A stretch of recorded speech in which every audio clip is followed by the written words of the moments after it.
Olá! Mais um vídeo.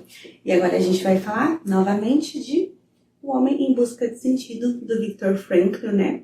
Mais precisamente, vamos focar agora na sua terapia, que é a logoterapia que ele criou a partir da experiência dele.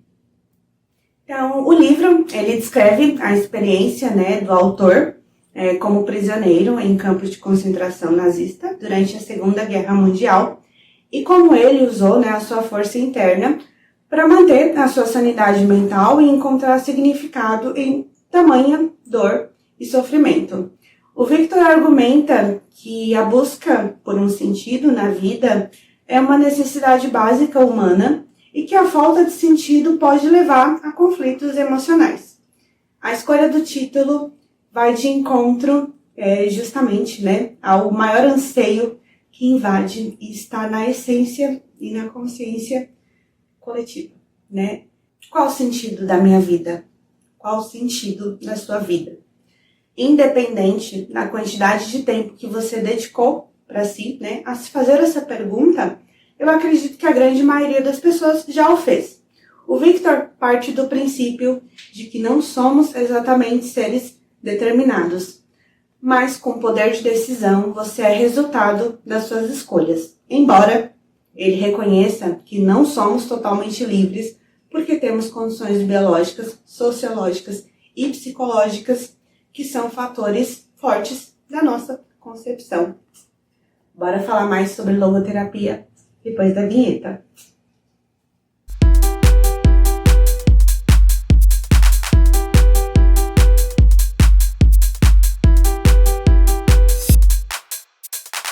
Então, a logoterapia é uma abordagem terapêutica, né, que busca ajudar as pessoas a encontrar um sentido e um propósito na vida, né, com o objetivo em consonância de melhorar, né, a saúde mental e emocional das pessoas.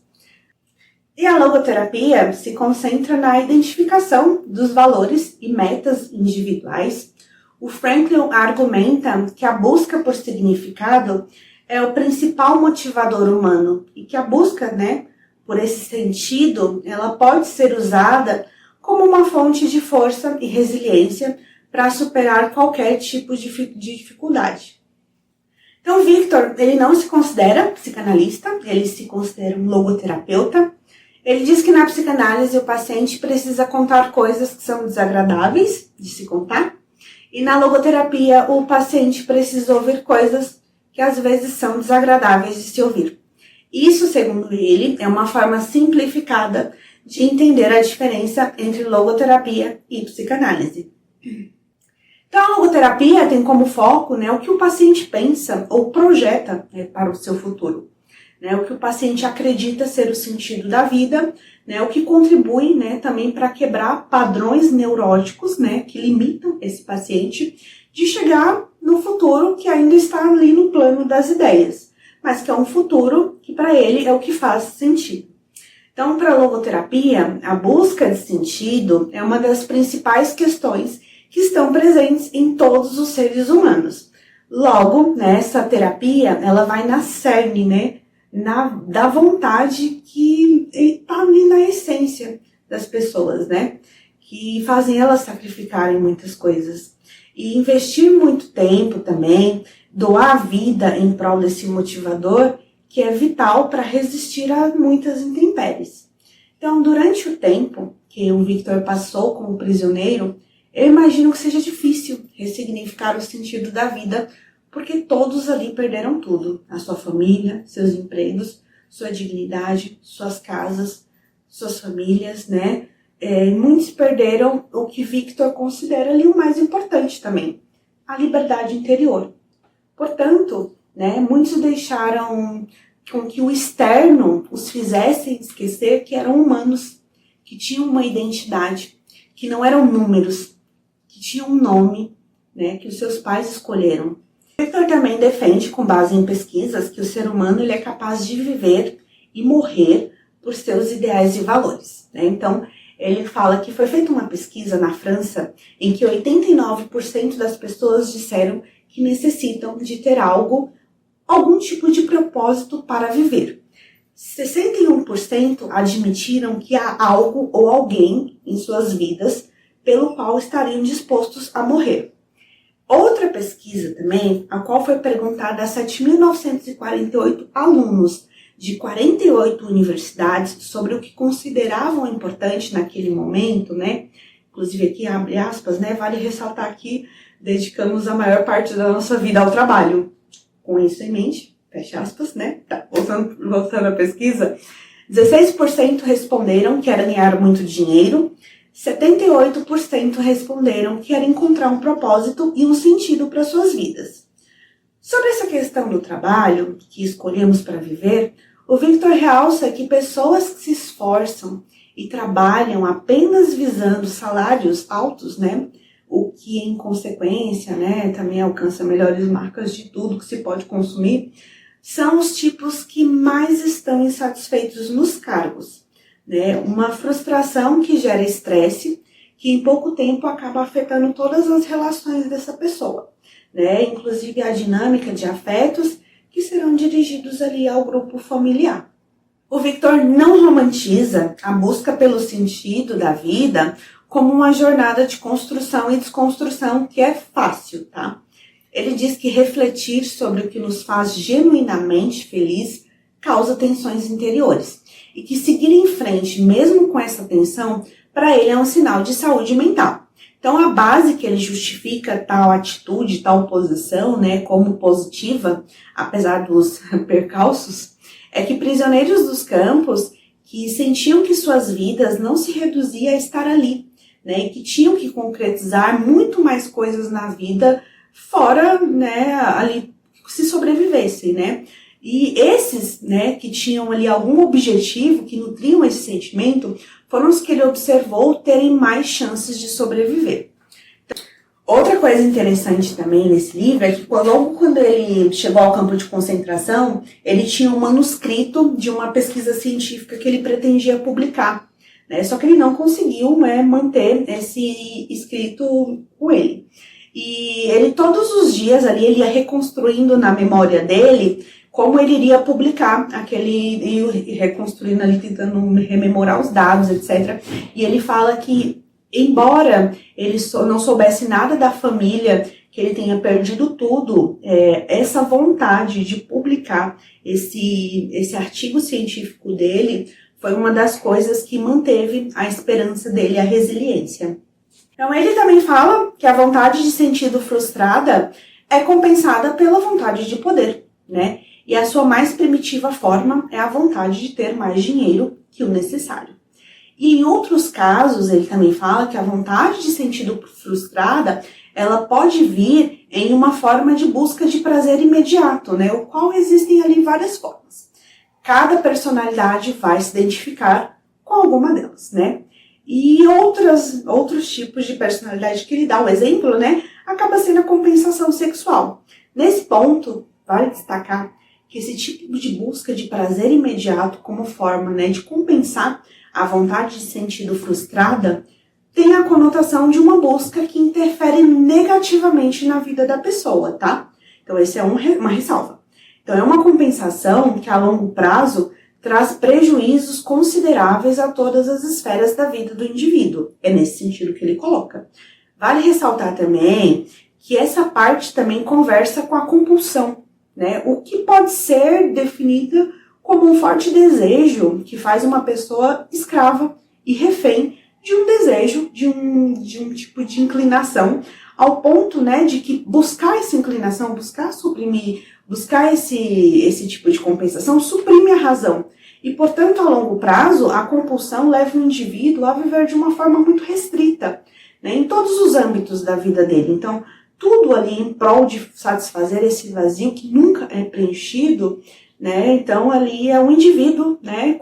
Os indivíduos compulsivos, eles vivem o mesmo dia todos os dias, né? Então conversa com o vazio existencial é uma forma de não lidar, vamos dizer assim, com o vazio existencial frustrado. Essa condição também de indivíduos compulsivos tem a ver com a relação que o indivíduo estabelece consigo mesmo, né?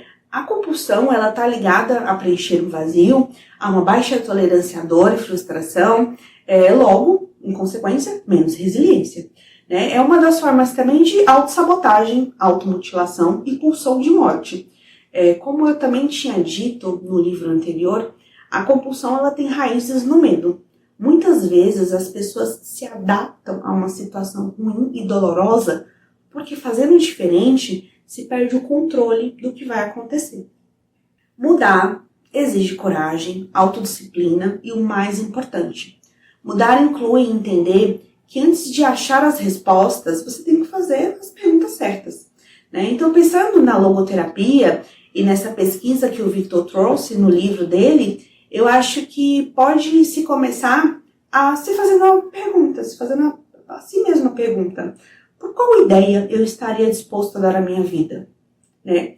E aqui dar a vida, eu penso no sentido mais metafórico, tá? Não exatamente no sentido de morrer por uma causa, mas no sentido de que quando você se propõe a tornar real um sonho, um projeto, que ele dá sentido à sua vida, você perde vida. Porque você abre mão de diversos prazeres a curto prazo para investir tempo e energia em concretizar o que te faz, o que faz sentido para você. E tempo é um recurso escasso. Eu penso nessa ideia também quando ele fala de dar a sua vida em prol de tirar as coisas dos planos das ideias, né? E concretizar o que traz sentido. E, por exemplo, fazendo uma relação com a compulsão, o Victor não fala de compulsão no livro, tá? Compulsão foi uma ideia que eu fiz um link. A compulsão é um sintoma, não é a raiz. Para mudá-la, você tem que entender a raiz, né? E nesses casos aí de vontade de sentido frustrada, que pode ser compensado pela compulsão, né? O Victor ele usa uma técnica com o paciente que ele chama de senso de responsabilidade, que faz o indivíduo ele imaginar que o presente é o passado. Logo, né, esse passado pode ser mudado, pode ser alterado. Essa lógica também está ligada a fazer a pessoa se confrontar com a finitude, né? Um exercício que ganha um contorno de imaginar no presente, mas como se fosse você estivesse vivendo no passado. Portanto, o que essa pessoa fez com a vida dela, né? E aí nesse exercício fica para vocês entenderem que essa técnica é meio como se uma pessoa pudesse voltar no tempo e mudar. E um paralelo aqui que eu faço também, que a logoterapia ela vai muito no cerne, né, do ser, nosso calcanhar de Aquiles. Outra questão dessa técnica aqui, praticamente uma regressão, né, enfim, muita gente, né, pensa que se pudesse voltar no tempo e tivesse a oportunidade de mudar algo no passado, quem não aproveitaria essa oportunidade? Então essa técnica dele eu acho que conversa muito com arrependimento, né? E ele fala, então, se você vive hoje, e como se hoje fosse o passado, hoje você tem a oportunidade de mudar esse passado. Então eu achei perspicaz essa técnica dele. Eu acho, inclusive também, que as pessoas que dizem, né, que fariam tudo do mesmo jeito se pudesse voltar no tempo, são pessoas que hoje se encontram em uma posição que não precisam da logoterapia, pois já conseguiram aí superar os obstáculos que se impuseram, né, e conseguiram superar, e hoje estão aonde almejam. Logo, são pessoas que não buscam a logoterapia, justamente porque não precisam nesse estágio da vida. Claro, quando a pessoa não está num momento infeliz, está? Vencer os obstáculos e está onde queria estar. Então é importante ressaltar, né, que há casos e casos, que já se encontra bem resolvido, não significa que não tenha problemas. Só significa que a logoterapia não é necessário a elas. E sim, existem casos em que você não precisa de terapia. A terapia é necessária quando o seu padrão atual de comportamento, pensamento, te traz algum tipo de prejuízo social ou sofrimento psíquico. Então ele também ressalta que a logoterapia não pode ser entendida a partir do raciocínio lógico, né? E aqui a gente entra no tópico de o sentido do sofrimento. Então ele vai dizer que é possível encontrar o sentido da vida quando uma pessoa se encontra em uma situação sem esperança, ou uma fatalidade, ou algumas circunstâncias mostram que não podem ser alteradas, né? Nessa circunstância ele fala que uma pessoa é desafiada a mudar a si própria. E ele nessa ressignificação, o sofrimento ele deixa de ser sofrimento no momento em que é atribuído um sentido. Então, nesse sentido, quando ele usa esse recurso na logoterapia com o paciente, que eu não posso mudar meu sofrimento, mas posso ajudá-lo, né, a mudar a atitude, né, que o paciente vai ter frente a esse sofrimento. Então, como um terapeuta, ele também age ali como um facilitador. Né? Ele mostra coisas que o paciente, potenciais que o paciente tem dentro de si, que às vezes esse paciente não sabe. Então, uma frase dele marcante sobre o sentido do sofrimento é que ele diz, abre aspas, né, quando não podemos mudar a nossa realidade, somos desafiados a mudar a nós mesmos. Fecha aspas. Vejam que essa premissa da logoterapia também vai de encontro justamente com a situação ao qual foi submetido nos campos. Ele não podia fazer nada para que não fosse para os campos, mas podia, em sua liberdade interior, mudar como se adequaria, como lidaria com aquela situação que, por tempo indeterminado, não se sabe quanto tempo vai durar. Né? Como ele se comportaria, como se planejaria, como ele concretizaria seus planos de sobreviver o máximo de dias possíveis. Né? E no vídeo 1, eu falo justamente sobre esse caráter dele, falo sobre a personalidade dele e as predisposições dele, que sim, o ajudaram a sobreviver, e sim, não foi aleatório que ele sobreviveu. Então o Victor ele ressalta o quanto muitas pessoas estavam ali à mercê da sorte para sobreviver, né, mais dias, né, até que chegassem os aliados, etc. Mas ele não.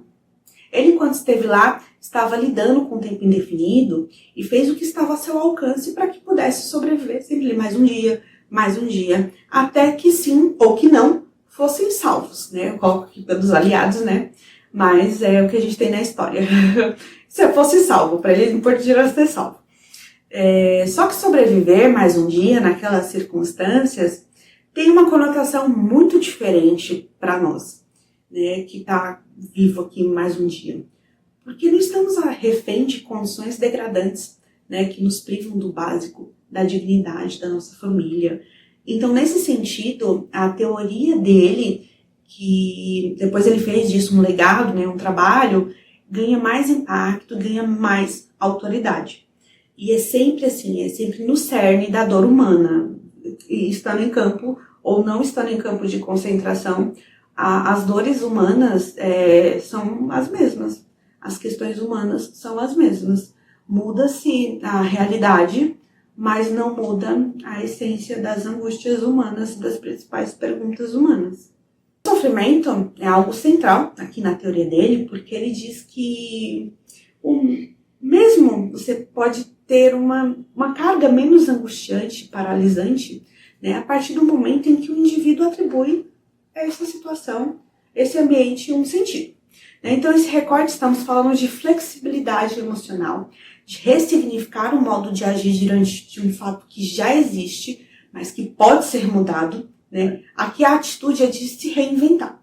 Eu pensei nessa parte, né, de uma frase, mais ou menos assim, o que te trouxe até aqui não é o que vai te fazer chegar mais longe, né? Mais ou menos assim. Então, mais uma vez, né, essa frase, né, conversa ali com mudar a si próprio, se reinventar. Né? Portanto, ele diz que o ser humano ele suporta melhor o sofrimento da jornada, de qualquer circunstância, desde que ele consiga atribuir um sentido, desde que ela seja vista como uma parte inevitável do processo que vai levar a pessoa a chegar ao lugar em que para ela vale a pena, porque é o lugar que dá sentido à sua existência. Porém, ele deixa claro que sofrer desnecessariamente é masoquismo e que ele não defende que tem que haver sofrimento na jornada para construir um modo de viver que faz sentido para uma pessoa. Né? Em outras palavras, né, uma vida que traga-lhe plena satisfação. Por outro lado, ele traz um outro conceito interessante que ele chama de hiperintenção, que, em palavras mais coloquiais, é uma intenção excessiva. Né? Então, essa intenção excessiva torna a jornada na busca, né, do que você quer algo penoso, uma jornada penosa. Né? E outro ponto bem importante dentro da teoria dele é que a hiperreflexão é um modo obsessivo de tentar entender um fenômeno através da racionalização, né, que se torna, na opinião dele, patogênico e que tem como sintoma a ansiedade antecipatória, né, que faz a pessoa sofrer em demasia para atingir o seu objetivo.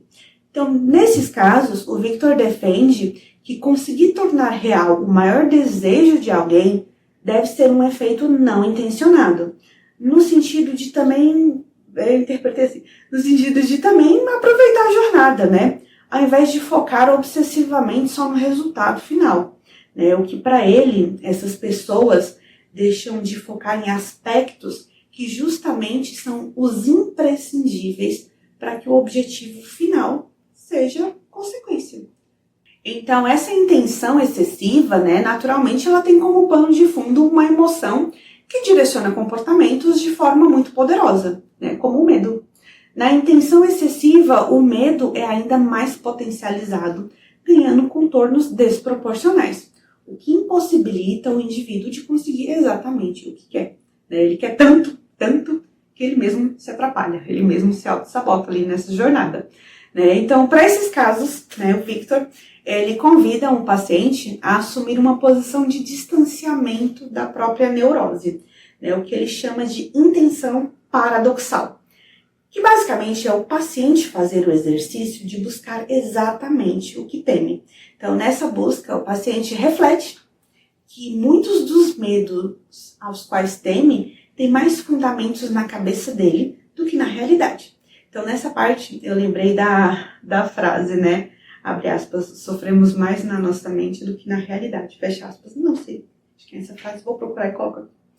Então, a vivência no campo, o que ele observou e depois, como base de como ele construiu sua teoria, dá para dizer que essa experiência é análoga a uma pesquisa científica dentro de um laboratório, entre aspas, assim, E a partir disso, ele concluiu que o ser humano é sim moldado pelo que intrinsecamente está enraizado na sua personalidade e que são suas estruturas e crenças e comportamentos que ele não anula, E o ambiente, ele pode reforçar essas predisposições. Então, o Victor, ele reconhece também que o modo como você se porta diante de como o ambiente se coloca para você, a situação em si também está ligado a padrões intrínsecos da sua personalidade que você também não controla. Então, ele fala também, que o ambiente ele pode castrar habilidades ou fazer você perceber potenciais que você nem sabia que tinha. Então, existem vários fatores complexos que direcionam as decisões. Portanto, o tipo de postura frente às adversidades podem ser ressignificadas. Ele diz que isso depende da escolha de cada um desistir ou resistir. Depende das decisões e não das condições. O que me remete a protagonismo. Porém, assim, eu acho a teoria dele um tanto controversa, porque eu acho que sim, a logoterapia funciona para um certo tipo específico assim, de perfil. Eu não acho que funcionaria para todo mundo, mas ok. Vou tentar dar um exemplo mais prático, Por exemplo, a procrastinação. Nosso cérebro não gosta de desafios. Ele quer gastar o mínimo de energia e obter o máximo de recompensa. Mas para atingir o que faz sentido para nós, é preciso reeducar seu cérebro. Mas antes de reeducá-lo, ele vai te sabotar. Vai te fazer acreditar que semana que vem você começa, ou a depender do nível de comprometimento psíquico, as pessoas têm crenças que se dizem que não são capazes, que nunca vão conseguir. E convenhamos, quanto mais longe a recompensa, mais tendência a procrastinar. Como eu tinha dito no começo, que é psicologia comportamental, fala isso. E um paralelo sobre isso com o Victor é quando você nem faz ideia de quanto tempo você levará para chegar a essa recompensa. Ele ainda tinha que lidar ali com um tempo indefinido. Por exemplo, você que usufrui da sua liberdade, ainda que parcial, pode traçar metas a curto, médio e longo prazo. Mas, no caso dele, é mais extremo, porque ele nem sabia o que comer no dia seguinte. Então, a experiência dele conferiu mais autoridade à teoria dele. Outro conceito importante dentro da logoterapia é o vazio existencial, que é um estado de tédio, segundo o Victor. Ele exemplifica com a seguinte situação. Quando em um dia de semana, você não tem que trabalhar, não tem afazeres para se ocupar e tem tempo. Tempo livre para fazer o que você quiser. Nesse tempo livre, as pessoas escolhem justamente se envolver em algum tipo de atividade que ocupe suas mentes, para não ter que encarar esse vazio. Então, ele fala que as pessoas não suportam a ideia de não ter o que fazer. E acrescenta também outro dado. Por isso, existem, né, tantos aposentados que ainda trabalham. Outro exemplo que reflete muito nessa questão é que a sociedade atual ela nos induz a ser sempre produtivos, né? E muitas pessoas associam produtividade a sentido da vida, porque muita gente pensa que se não tem um emprego é inútil, e ser inútil é levar uma vida que não tem sentido.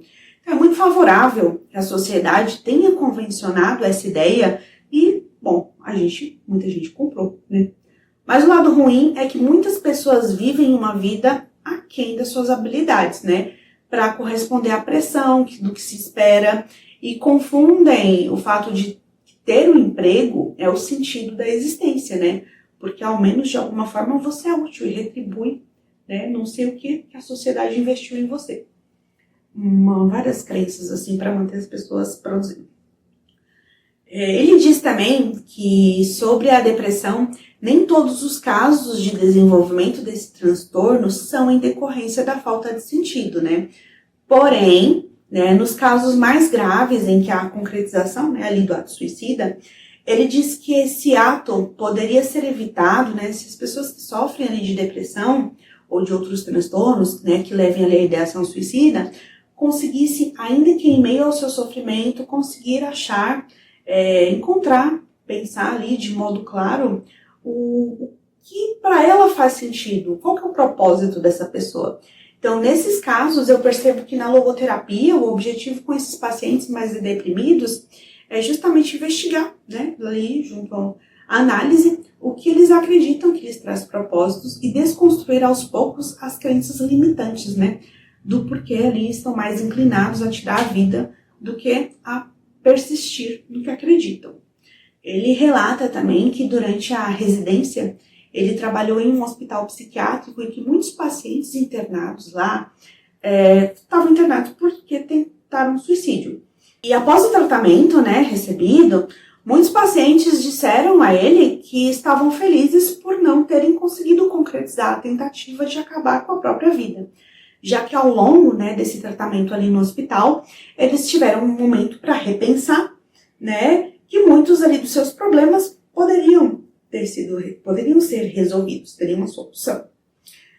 Nesse ponto, eu concordo com ele. Eu tive uma experiência de ficar 29 dias internadas em uma clínica psiquiátrica. Eu conheci muitas pessoas que estavam lá porque tentaram suicídio e eu ouvi vários relatos de muitas pessoas que se arrependeram de terem atentado contra a própria vida, que estavam felizes por ter alguém que as levou a procurar tratamento. Claro que isso não significa que todos os problemas dessas pessoas estavam resolvidos. Só significa que graças ao tratamento, graças à possibilidade de repensar melhor, de ter esse tempo para pensar, elas podiam ver o mundo e os seus problemas sobre um prisma diferente, mais realista, mais racional, né? Então, quando a gente está mergulhado em emoções fortes, isso distorce a nossa percepção, seja uma grande alegria ou uma grande tristeza. Então, quando você tem a oportunidade de colocar todos os neurotransmissores para funcionar da melhor forma, né, em auxílio com a terapia, para identificar nossas crenças limitantes, aí sim há uma ressignificação. O Victor também mostrou dados, né, de pesquisas com base em testes estatísticas da cientista Anne-Marie von Frostmeyer, né, com adolescentes que eram dependentes de álcool e drogas. Dos que faziam abuso de álcool, 90% estavam vivendo uma fase da vida em que não sentiam que tinha sentido. Notem que é uma fase da vida. Porém, segundo os estudos, né, que ele menciona no livro, 100% dos pacientes que eram viciados em outras drogas diziam que a vida não parecia ter sentido algum. Eu não sei se vocês perceberam, mas eu, desde a leitura desse livro, notei um enfoque da logoterapia em tornar o máximo máximo que é inconsciente mais consciente à medida que o paciente consiga elaborar no enfoque ali da logoterapia, o foco na consciência, em fazer sempre testes de volta ao passado, quais são os resultados do presente, o resultado das suas escolhas até aqui e agora, se esses resultados são ruins, quais são as suas habilidades que você não está vendo, né? O quanto você está distorcendo as suas próprias fragilidades e forças, o quão, enfim, em resumo, assim, tornar o que é mais inconsciente mais consciente para ajudar, né, esse indivíduo. Então, ele pergunta, né, a pessoa, o que você conseguiu até agora, né? E também faz outras perguntas mais reflexivas, né? O que você poderia ter feito para conseguir o que exatamente queria, né? O que de fato completa a sua existência. É um foco mais no que o paciente pode dizer como concreto, né?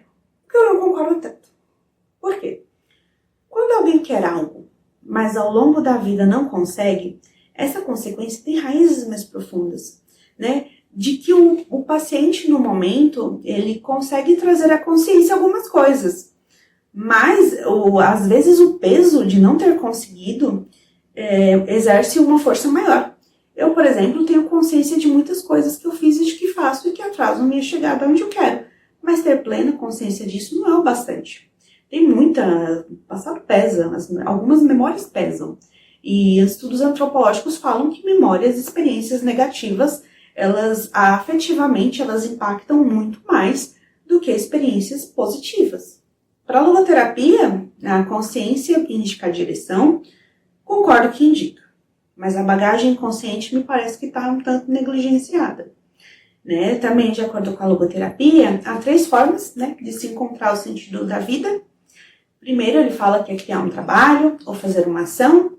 Né? Segundo, que é experimentar algo ou ter um vínculo genuíno com alguém, né? O que remete a amor, mas não se limita a amor com um parceiro. Né? Eu acho que amor é muito mais amplo do que isso.